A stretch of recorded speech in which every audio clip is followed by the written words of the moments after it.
Welcome back to another episode of the Deductionist podcast, ladies and gents. Thanks for tuning in. Thanks for stopping by. Hope you're all keeping safe and well. It's been a few days since me and Adam have had a chance to get together and actually do one of these. Mostly because, to quote Jack Sparrow, problems ensued, were overcome. Problems couldn't arise for a while because it would cause pain if problems did arise. Good Lord, right? So that stent removal was the single worst experience of my entire life, bar none. When you've told me they hooked it, what did this hook look like? Was it a big hook, or do you mean it was like they had to shove something down and do a hooking maneuver? Yeah, I had a fish hook in my mind. it's sort of right. So basically, right, they take you into a little room, tell you to drop trow, get on the bed. Here's a little dignity blanket you can put over yourself. Then they prop the bread. They sort of pop the bed up, like raise it on their mechanism, just bringing your junk slowly into view, so they can manipulate it. And then they say, right, you ready? Yeah. Towel comes off. All right, so that was a pointless thing then. And I'm stood next to this guy and this old woman, which, you know, fair enough, that's part of their job. I'm sure they see this shit every day. I don't. So I was like, look, I'm gonna be straight with you. I'm kind of squeamish about the whole procedure. He was like, okay, cool. Don't look then. Oh. Okay, wow. That never crossed my mind. Yeah. Thanks for that warning. Feel much better. Don't look then. Are you saying it's pretty bad down there? Well, I was going to ask you to set up a TV. So anyway, right? So from what it felt like, he grabbed hold of the end, presented the hold area, and then pegged everything down so it wouldn't move. And then he goes, right, I'm going to apply the gel. I was like, I'm sorry? So I'm going to apply the gel. Don't you mean the painkillers? What? No, we don't use any. What do you mean you don't use any? So in my head, I'm thinking, right, okay, I've got quite a not in a masculine sense, but I've got quite a good pain threshold, right? So I'm thinking, all right, how long is this going to be? The documents say it should take about 3 to 4 minutes. I can handle something like that. So first entry is made with the tube. So this tube goes down. My God. I was in this hospital room. I screamed. Jesus. Yeah, I screamed. I don't blame you. Mate, oh my God. And then he was like, right, that's just the gel. I was like, okay, oh great. So he's got to go back in with more stuff. Awesome. Yeah, really looking forward to this. I remember the day that you did get the surgery, there was a glass in my hand that just shattered all of a sudden. I was just like, I don't understand what vibrations just did that, but I'm assuming Ben's penis is in pain somewhere.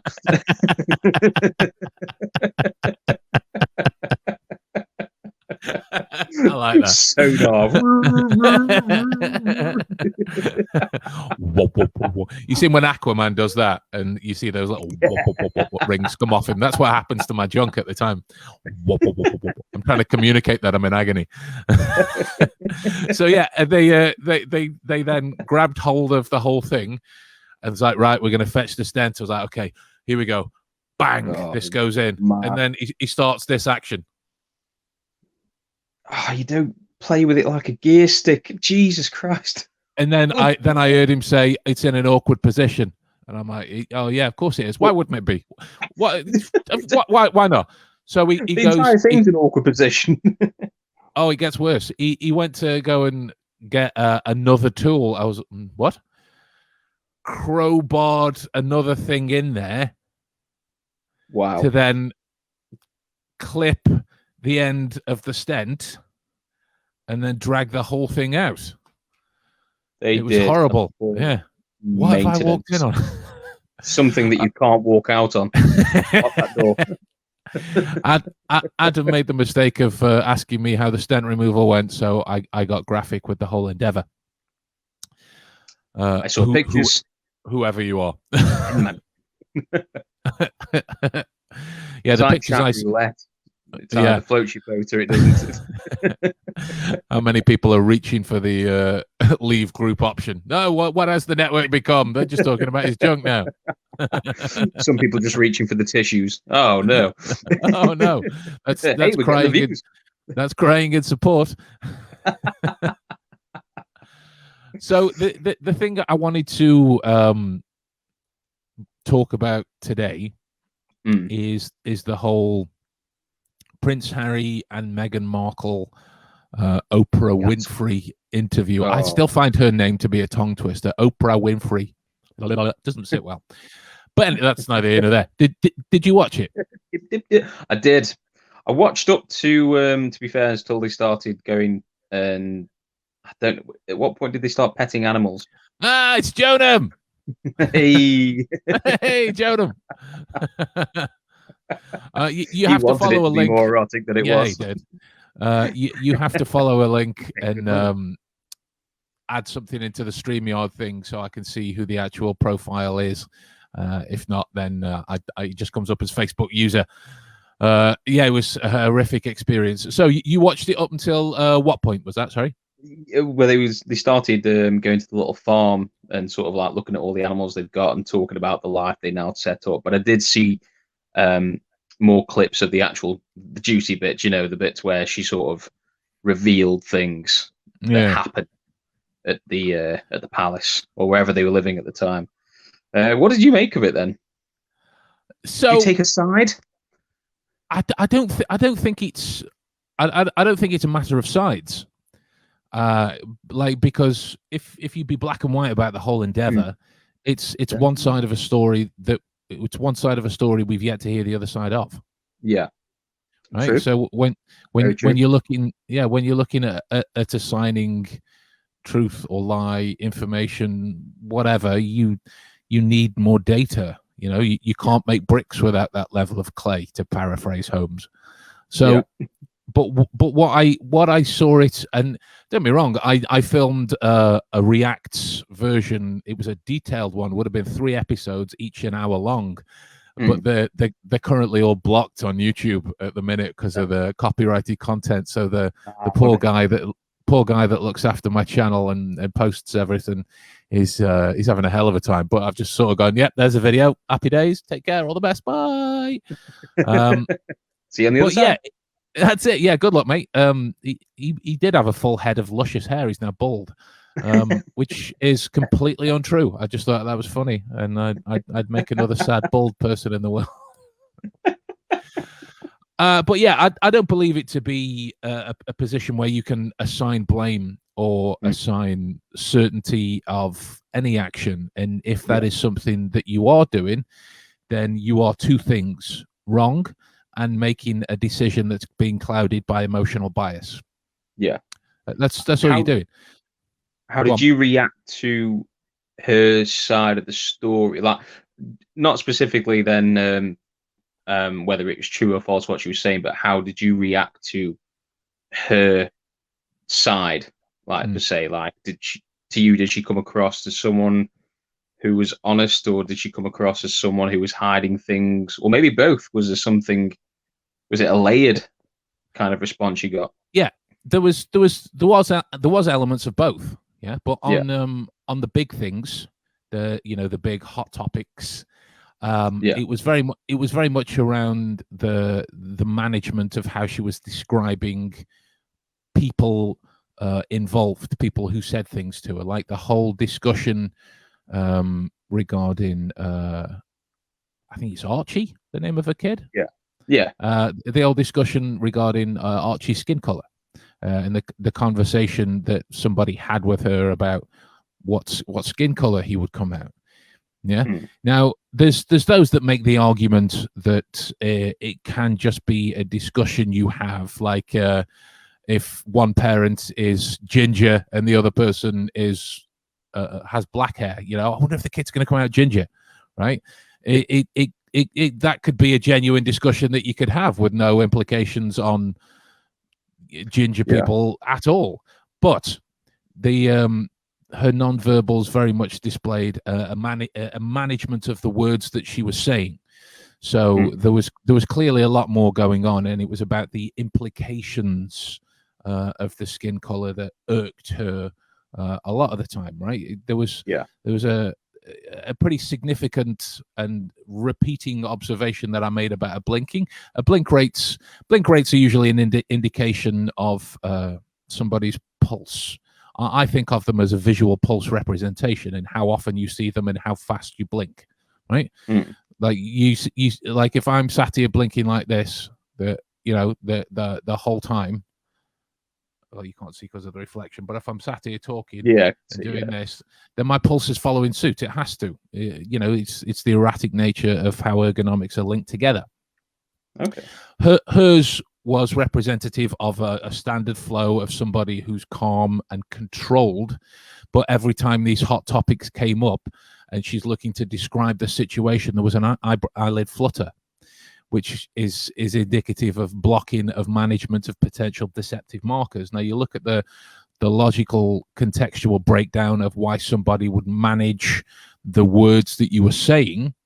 Yeah, it's because you're managing details that could open up and affect more people than she believes it should.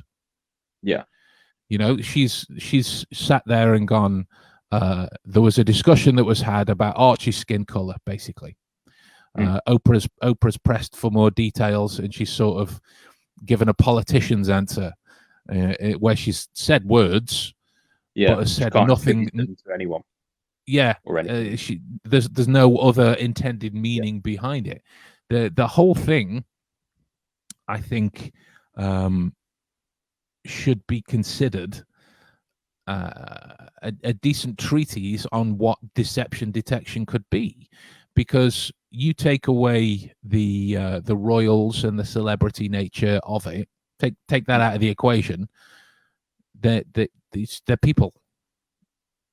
It's just a family feud.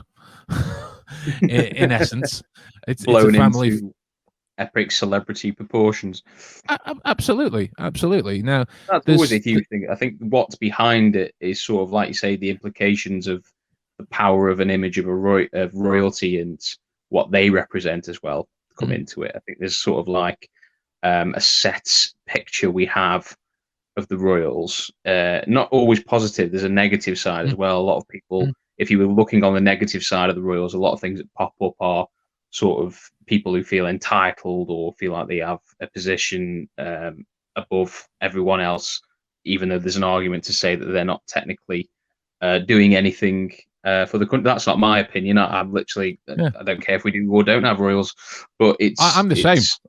If you're looking at that side of the category, there's a lot of, I suppose there's an emotional reaction you could have to what Meghan Markle was saying and your image of the royals themselves, because it's a powerful image that would play along with those insinuations. So I imagine it's sort of like it's whatever play. I think the way when I was watching it, I felt like, I could see how people react to this in a way that they kind of already have reacted to it before they even know it's coming along. Yeah. So immediately there's already a set biased sort of decision being made. You just have to look at Facebook as soon as this interview came out, and immediately people either 100% backing the royals like they would jump on the wire for them, or literally throwing them in front of the train. Yeah, it's just a sort of like, it was weird how instant it was. No one had taken the time really to sort of analyze it or really look into what was happening. And like you said at the start, it's just like, technically we don't have all the facts at all. It goes back to just the base emotions, doesn't it? Like we were saying in the last podcast about the Cecil Hotel, people reacting emotionally. I think it's a very important factor to sort of like acknowledge going into this. But yeah, 100%, mate. Yeah, 100%. Like there was the whole issue of that you raised quite rightly in terms of bias based upon your own personal opinions of who they are and what they are. You know, look at Piers Morgan, right? Don't get me wrong. I love the fact that he roasts politicians. I love that. But the guy needs therapy, like after how he handled this entire scenario. There was a tweet he sent out with like, "How dare Meghan say all this, that, and the other."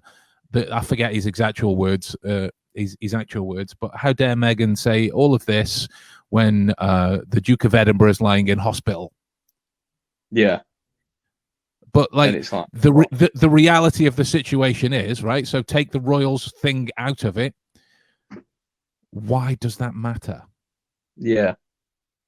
That shouldn't loom over the whole thing. Exactly, right?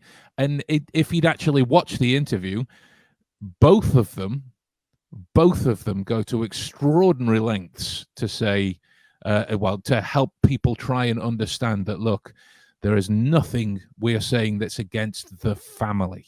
They're drawing a distinction on every discussion, on every story, that there is this group that's called The Firm, which I thought was hilarious because he sounds like a group of British gangsters. He's great. I imagine Danny Dyer runs it. These football hooligans. Yeah. Oh, the Daily Mirror's been saying that, mate. We'll fucking have them. Send them around, do the boys in, right?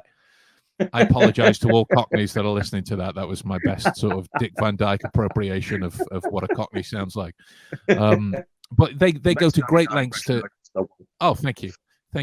They go to great lengths to try and help people understand that there is this firm that makes decisions on the business side of what the royals are, what they do, where they go, who they speak to, what they speak about, what charities they talk, all that kind of caper.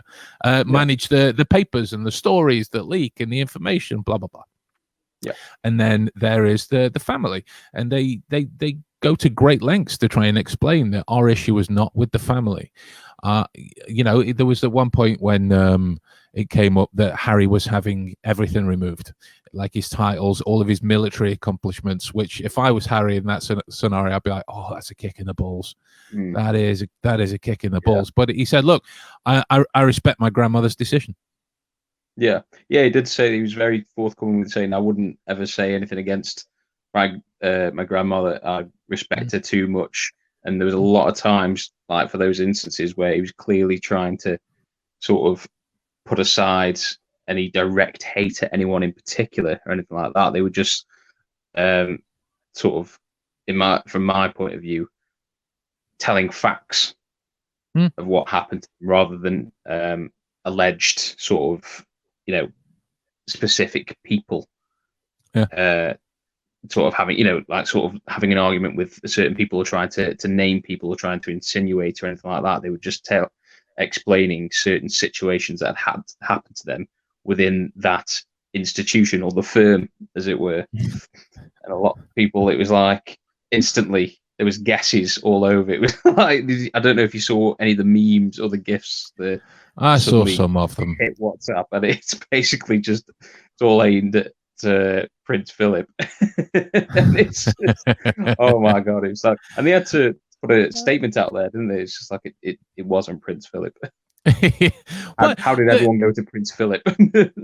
Exactly. If there weren't some sort of casual racist undertones that he's made previously. Yeah.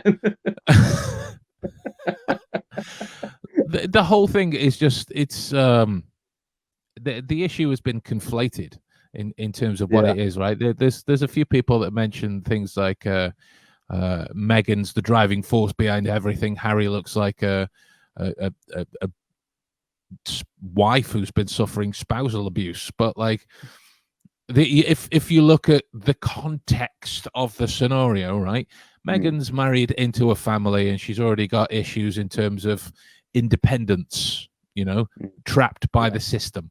I get the arguments that, you acquire a decent acting career, fame comes alongside of it, but people forget that they're actually people. They are entitled to exist as such.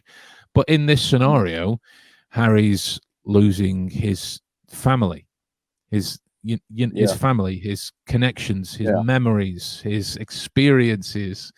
the locations that he gets to visit, the favorite chair in the room that he used to sit with his grandma in and talk about stuff. I don't know if that's even a thing, but I'm just making up a potentially nostalgic experience that could affect someone. He's lost all of that, so he's going to be beaten. He's going to be downtrodden. He's going to have a lack of energy about the whole experience, but he's still talking about everything with deportment, with affection for his family members. Like even when he said that his dad doesn't take his calls anymore, it was like he just looks sad and regretful about the whole endeavor.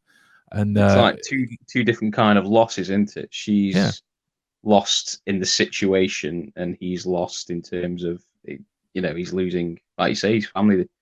In the bigger picture of it, they have two different kind of connections to the involvement of the royal family. Absolutely. And don't get me wrong, I understand why people have sort of scapegoated Meghan as the instigator behind them leaving the royal thing behind, blah blah blah.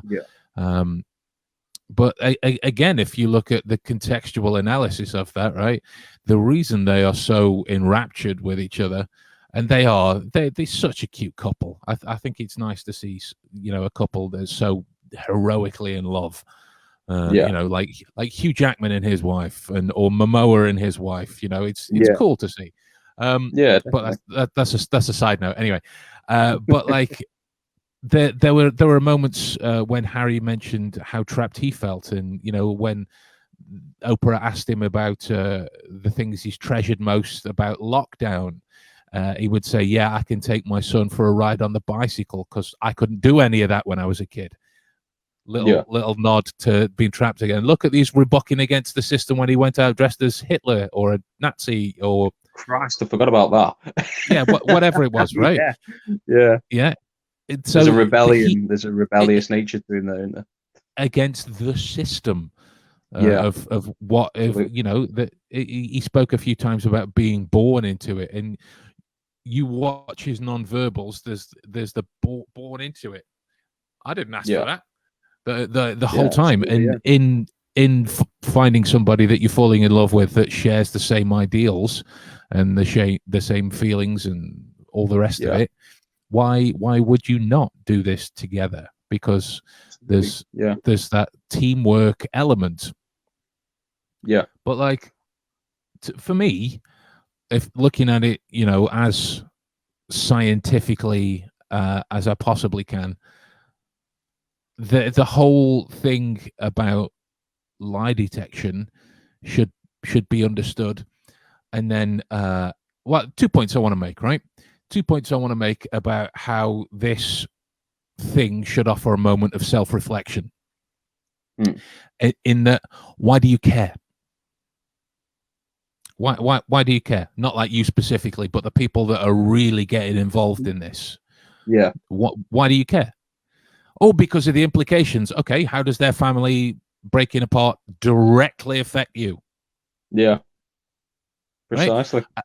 And I was watching Dead Set. You know Big Dead Brother. Set? Yeah, Big Brother, Charlie Brooker. Directed the feature. Absolutely. And I wonder if I can put pictures in this so I can show you exactly what I mean. Is that it? No. Is that it? Is that it? Can I add that? Oh no! I'll put that in my basket. I can't do that. It wants money off me. So no, I can't do it. But like there's this moment when there's one of the zombies in the middle of a hot tub or a jacuzzi or something, and there's the rest of the group that haven't been infected looking at them, going, just look at them. They're quite silly, aren't they? Grasping after that which they don't really need. And there's this other moment where there's a guy blockaded himself into what looks like a sound booth, and everyone else just sort of clawing at the window after him needlessly, and it's supposed to be it's made by the Black Mirror folks, so it's supposed to be this kind of reflection on our society and why we are so interested in Big Brother at the time. Like it was late late 90s, early noughties, wasn't it? Something like that. Yeah, something like that. Yeah, Turned into like an social experiment gone wrong, and I see where you get. I see where you're getting at. Do you know what I mean? Like it Yeah. should offer you this moment of thinking, so why do I care? Why can I not just let these people? They might be royals, they might be celebrities. Yeah. That doesn't make any difference to the fact that they are people who have Yeah. experiences and will react accordingly and do things for the protection of themselves and those around them if nobody else around them will. Right? So do you think it's got that's to do with like pedestal drama, like in terms of the stories that they're sandwiched between? Because being from the royal family, what happened to there's obviously the big story of what happened with his mother Diana and Prince Charles, and that's also flanked by I think it's his great uncle, I want to say, who left. He was king, but he abdicated, and some of them have compared Harry and Meghan to that, and there's these two comparisons. Do you think sometimes it's like the history of an ongoing family drama? Do you think people involve themselves in it because of stuff like that? What's come before? Not necessarily because they're interested in Harry and Meghan, but do you think it's because they're interested in what's come before and they like making those comparisons? Is there some sort of like it's kind of like a melodrama sort of reaction people are having? Yeah, I think for me to paint everybody with a brush should be arrogant and silly at this stage, because I think that people's curiosity is over different things and in different ways. But ultimately, if you're not directly in the family or directly a friend or involved in some way, it doesn't affect you. Yeah, at all. I only ask because, like, a few of the things I sort of like noticed in terms of reactions afterwards were a lot of people saying like, oh, he's trying to stop what happened to his mother happening to Meghan. Yeah. And I always thought that was like, well, that could be the case, but that could also not be the case. It could be an entirely different scenario at the same time. It might not necessarily be because he was, looking at what happened to Diana. It might have just been a completely different sort of situation going on at the same time.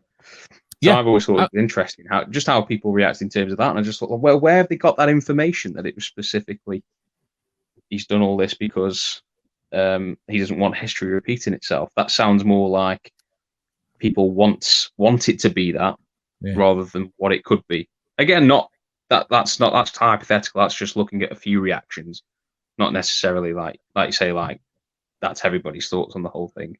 Yeah. No, I agree. And like from a people reading perspective, how somebody's developed their opinions is so interesting.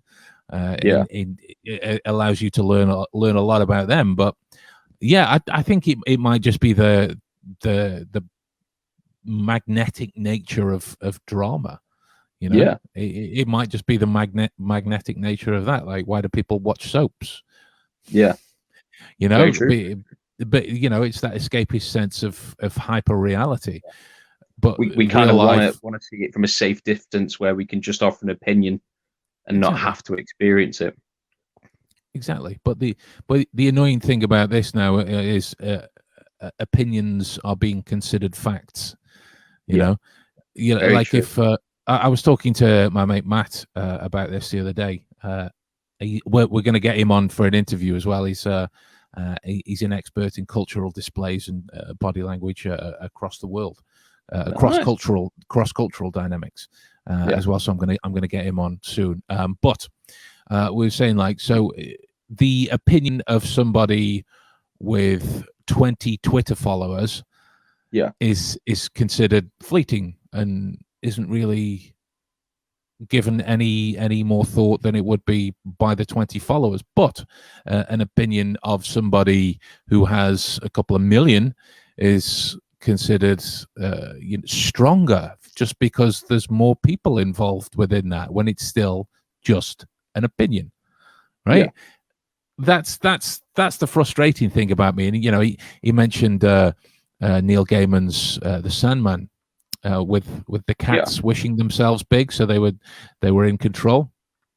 Whether we're falling into that kind of a dynamic or not, and I think it's the reason I bring this up is to not sort of enter into the kind of social zeitgeist, because it's frightening. But what concerns me more is the lack of critical analysis. And don't get me wrong, in me saying that doesn't make me right, doesn't make me correct, but nobody's analyzing the situation critically. Doesn't mean that my opinions on the Meghan Markle interview are spot on. Doesn't mean my reads are perfect. I'm saying that nobody's analyzing it from a critical or contextual perspective. Nobody's done that. Nobody's doing it, you know. No. And I think it's a dangerous territory to go into, like when you're looking at anything. The fact that opinions have a strength based on how many people follow them. Neil deGrasse Tyson, it may have been on one of his interviews. I think with it was on the Hot Ones, that show where people are interviewed and they eat hot peppers and stuff. It was really good.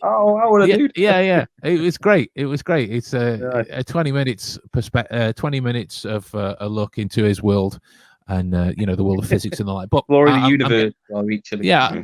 I'm getting away. I'm getting away from my point, and he talks about like if you've got this opinion, this idea festering inside your head, and you think I'm going to explore this further, you Google it, right? You Google it, and you find all of these other pages, and you think, shit, I must be onto something. Yeah. But you've only put in a few keywords from your own opinion that's been on there, and you're finding support, and that's how things grow, and that's how things develop, and you might believe it to be true, but you're basing it on nothing other than Google searches and numbers. Do numbers statistically make strength? No. There's nobody researching the way to, nobody that I know of anyway, researching the way to disprove their own opinion, because that would be a way to sort of inexorably make it true, right? And I think the other thing that comes out of this is the approach towards lie detection that nobody considers.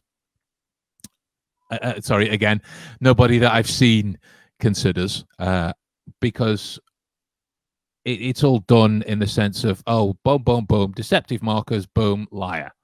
Or bang, bang, bang, difference from a baseline, da-da-da, she did that again, liar. Yeah. Right? But, like, if, for example, like, if I had told you that I am wearing a dress now, and then you went and and told it's all coming out party, man. I don't know why I went overseas for that. I'm clearly English.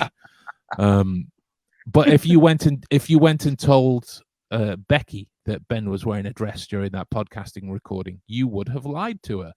But she would see that as truth, because you don't know any different, right? There's this gray area in lie detection that's rarely considered. That if somebody has seen no information that disproves their current opinion that they have, why would their body language leak anything out that is deceptive? Why would their verbals give anything away? Why would it wouldn't, right? Because if you have this story of experiences and opinions that you've gone through, right, let me do this delicately, because I don't know how much we're allowed to say publicly or not. So your old job that you used to have, right? Okay. If you could sum up your experience of that in a sentence, like, I'm Oprah Winfrey in this incident, and I'm asking you about your enjoyment of the job you just had. What was that like? How were you handled? How were you treated? I was treated like anybody else in that job, in a very sort of I don't know, kind of just a number, not a person. You're in, you're out. You're either one of them or you're not one of them, kind of scenario. But you Cool, don't really right? want to So, be one of them. Yeah. no, you don't. One of us. No, stop. Like that. Um, but right, so look Yeah. at this. If I'd have stopped you just after you said treated like anybody else, really. Yeah. If I'd have stopped you just there, you got that you did. So you're trying to manage the words that you're about to say, Yeah. right? Yeah, that's Sort of what filtering. you were exactly. That's what you were trying to do. And then when you said treated like anybody else, really, that is a politician's answer that Yeah. that answers my question, but says absolutely nothing. Yeah. Right? That's why I waited for it. I just left you stewing a little bit, just to keep you going. Yeah. And we got into some like genuine feelings on how you were there, right? But Yeah. that's your perspective, your experience, your truth. As those of a more spiritual, you spoke your truth. Yeah. I love that as a saying. I think it's great. Not for any benefit. I just think it sounds fun. But that's still just yours. Yeah. Right. For anything else to be shed any light in terms of truth on that, you would need more data from either an outside source or the other side of the equation. Right.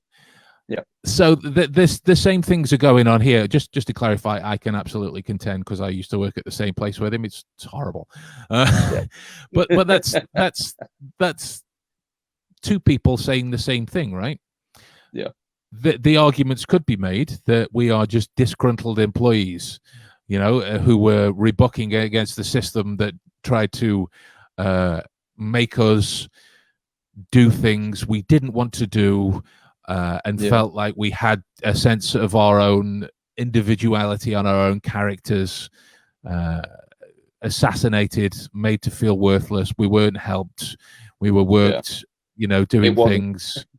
It was a grey Exactly. area, but not in the sense of outside the box. You were literally in a grey area. You felt grey every day. You blended in with the dull, bleak reality of that place. That's more true. I like that. Yeah. We've had a real breakthrough today here, Adam. We've had a real breakthrough. Yeah. What have you done, Ben? I got over it. But like, if we continue on with this here, what do? We left. Yeah. Right. So it's the Harry and Meghan thing again.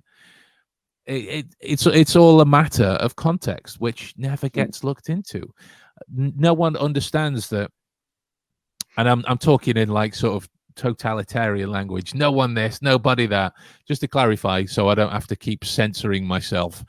I clearly can't read all the data that's on this at the same time in the same way. I read a lot, and I've yet to see anyone that does it. Just to clarify that, so I don't have to keep doing it. So nobody looks into this area in terms of analysis that it could be read as true when it's a lie. It could read as a lie when it's true. The grander scheme of things makes you want to fall into that comfortable place of going, oh well, she did this, yeah, and that's why I hate her now. What? Shut up. Like there was a couple of articles I saw online talking about her blink rate again, and the fact that she kept moving her hair the whole time.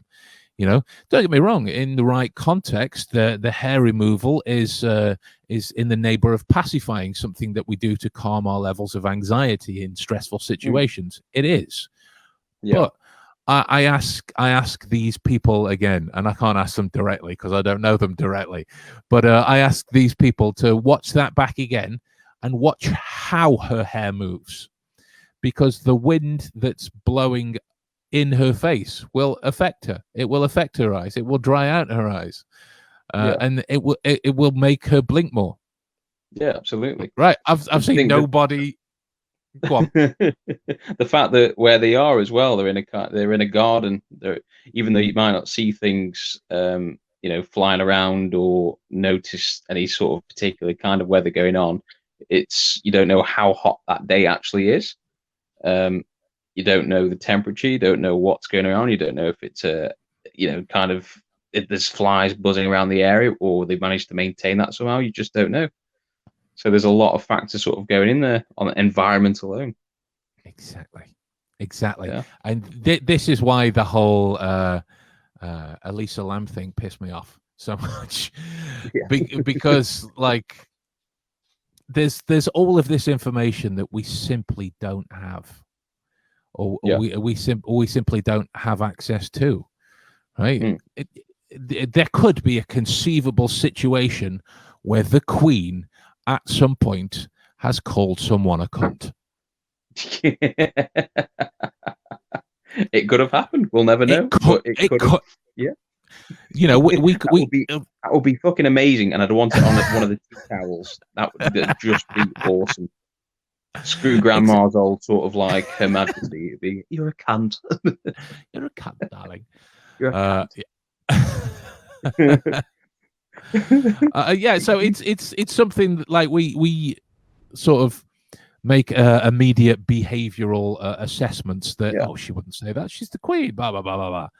All I'm saying is there is a possibility that it could have happened. Yeah. We simply don't have access to that knowledge. Do you think Oprah Winfrey and her team are also partly responsible for how this is perceived as truth?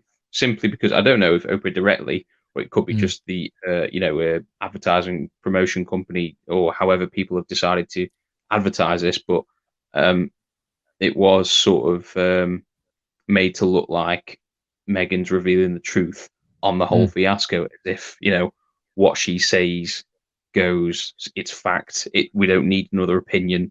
We'll have the whole opinion within this one interview. That's how it was kind of advertised from my view. It seemed like we didn't need anything else. It was all going to be this within this hour of whatever she says is how it happened, and whatever imagery we get from that or implications we sort of click into, that is how it happened. Do you think on Oprah's part, or again her team, do you think they have a part to play in all this in terms of where it's been directed?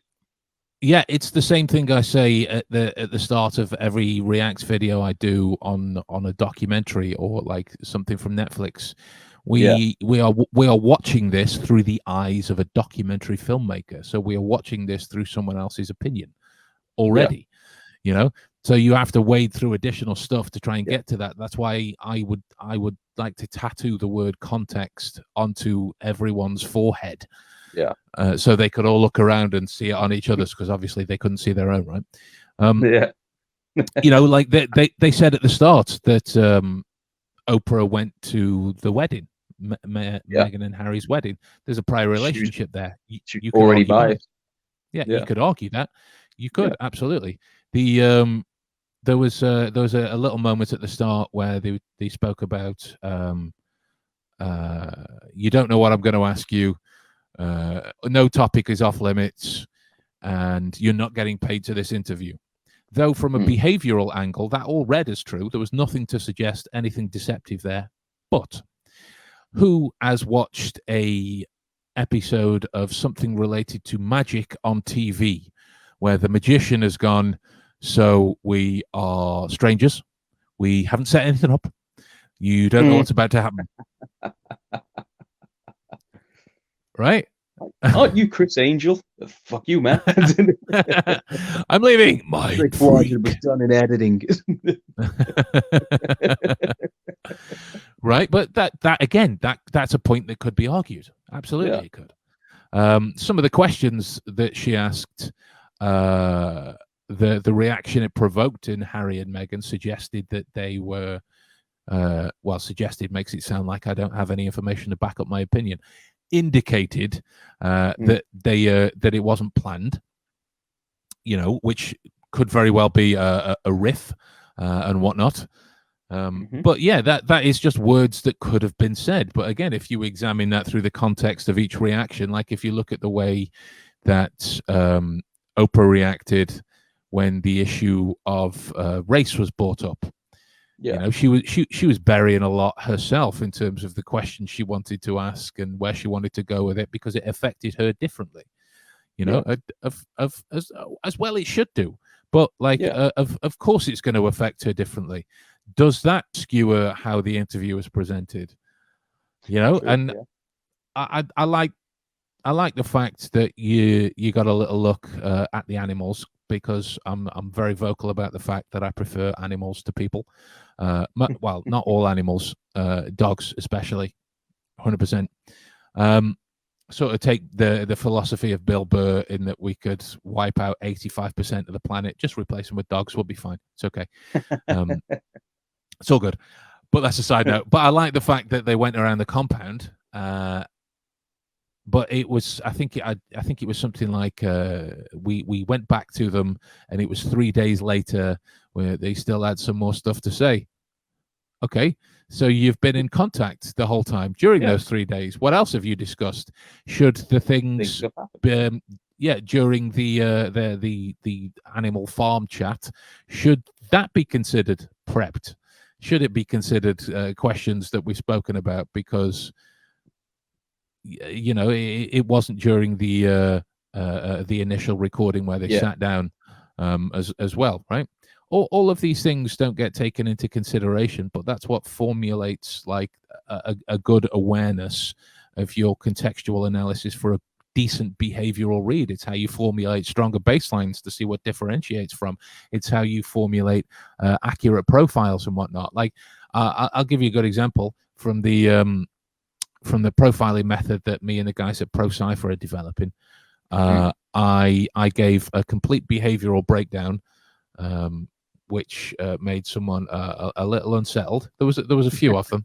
One of them was quite unsettled, and one of them was just on the basis of a photo of some cakes that she'd made. Oh, right. You unsettled it. You horrible man. Well, I have to. I can't be sitting in a cupboard forever. Sorry, I've said too much. But like, if you don't examine the grander context of this little partition of reality that you're seeing, then the photo is always just going to be a photo of cakes. Yeah, it's always going to be that. Always going to be that. If you don't examine the context of somebody crying, like, can you imagine a good reason for someone smiling at a funeral?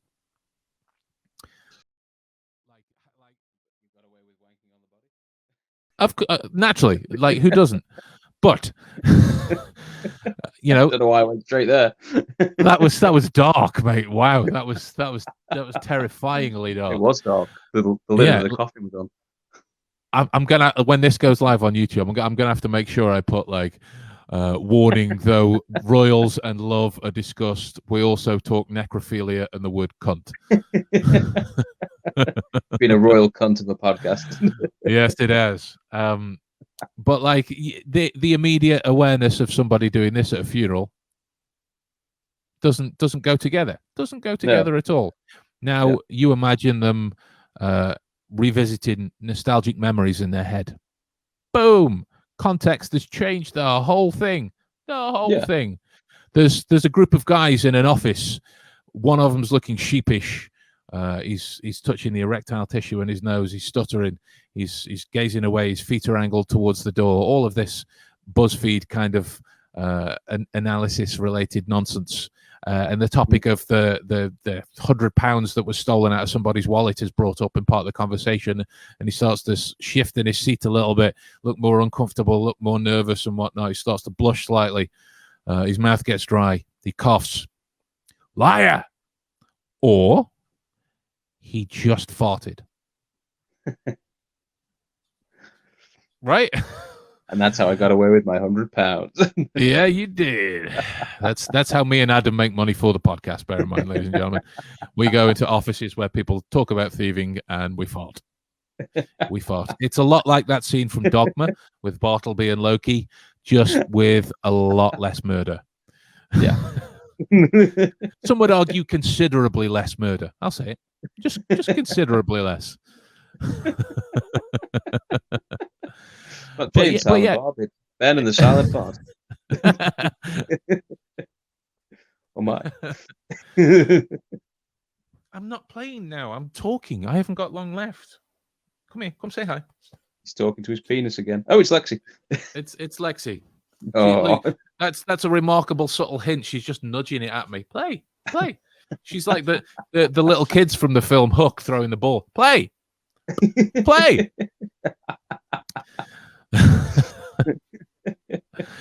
Right. So now, Rufio. Just Rufio. Like a hairier E.T. How many more pop culture references can we cram into this, do you think? We got 5 more. Yes, let's do it. You can do it. There you go. There's Rob Schneider, Waterboy, done. There we are. Done. You're a wizard, Harry. Oh, wait, yes. No, that's just for the sake of it. Just directly saying a quote. Why did you do that? Because life finds a way. Jeff Goldblum, Jurassic Park, done. That's why. Oh dear, we've taken a bit of a downturn here. Now, anyway, back on business.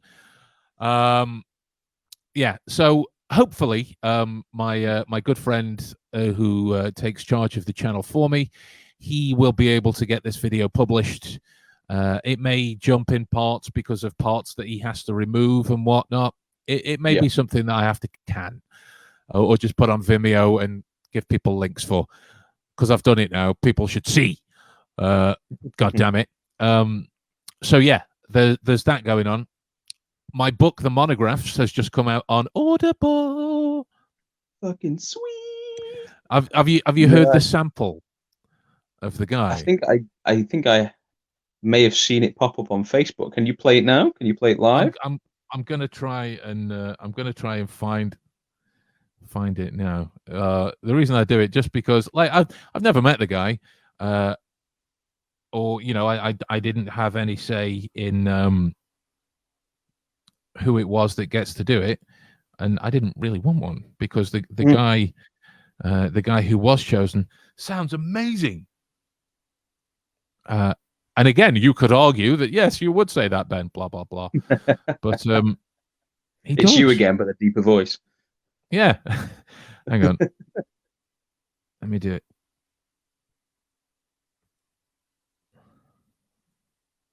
Developing your deductive eye. My mind, he said, rebels at stagnation. Can you hear it? Problems. Give me work. Yeah, Give me that's the most awesome. abstruse cryptogram or the most intricate analysis, and I am in my own proper atmosphere. It's like a it's like an old refined English gentleman to read the book that details the workings of Sherlock Holmes's mind. I'm like, yes, that's amazing, right? It reminded me at first of, you've seen the cartoon Disney Beauty and the Beast. Yeah. The introduction at the beginning where it's the old narrator. Sounds a lot like him. I was like, is it? Yeah. I mean, I imagine him in one of those scenarios, like a velvet smoking jacket, high back chair, tall glass of brandy to the side, fireplace in the background, coffin and body and pack of tissues. Exactly. Cream right next to you. Where are we going? We've gone dark again, ladies and gentlemen. We've gone dark. I'll just make a note. Bleep out necrophilia gag. So yes, just before we close, where are we with Act 2 of the game? We are very close to release of Act 2 now. I've just not long ago sent you a trailer for Act 2. I don't know if it's popped up in your emails. Can you play it on this? Can it play live? It can, but it would be choppy and just because of the bandwidth that I have. But yeah, what I'll do, I always share things with the network first anyway, because you're my guys, you're my homies. You're my home slices, my mystery home, ink.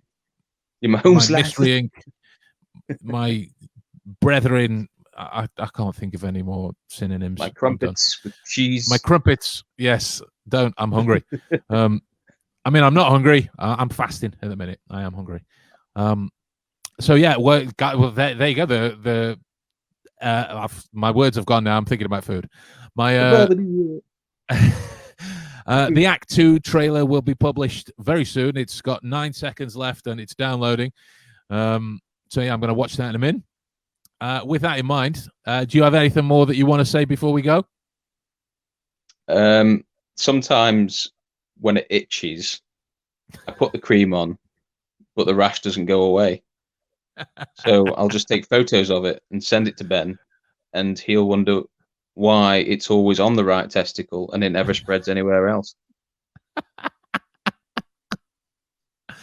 A little window into our relationship, ladies and gentlemen, and you wonder why it takes us so long to get episodes of the Deductionist series done.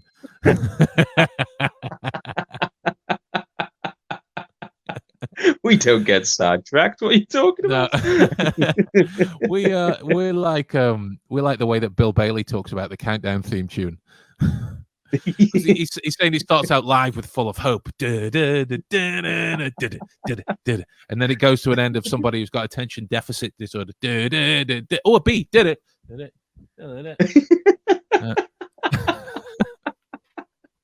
It's exactly what it is. It's exactly what it is. It is. Right, guys. Yeah, I hope everyone's keeping safe and well, and we've been able to make you chuckle at least, even directly at us. You know, to be fair, at least we've brought some sense of mirth and merriment into your life for a few moments. We'll take that. We'll take that. Yeah. Join us again in the tavern. In the tavern. I should try and look for a. I'm still wearing a dress. But although my trousers actually do look like a dress, it's those hippie trousers. I'll stand up. I'll show you. The twist was he wasn't wearing anything. They're amazing. I love them. I love them. They look so fucking comfy. Honestly, as well, right? When I was doing my my acting degree, I had to. It was a French farcical version of Macbeth. It was called King Ubu by Alfred Jarry, and I had to play the Lady Macbeth version, and yeah, it was amazing. My dress was the comfiest thing that I ever wore at university while I was doing that. It was amazing. You heard it here first, folks. That's it. Well, no, I'll tell you straight. My only other foray into the world of ladies' garments was when I went to watch the Rocky Horror Picture Show dressed as Dr. Frankenfurter, which for those of you that don't know, think of the Tim Curry character, and just imagine me, because I ain't a small guy. I'm not a small guy. Like I've got size. This was years ago, and I went with the folks from university. So I'm like 22 at the time. Big beard, long hair, hairy chest, tattoos, you know, and I'm walking around in stilettos, a basque, and a pair of decently reflective hot pants. And that was slightly more uncomfortable than the dress I was wearing for my university play. But there we are, folks. On that bombshell, we hope you're all having a wonderful day, and we'll see you next Friday for another episode of the Deductionist podcast. The crowd goes wild. My rash is still spreading.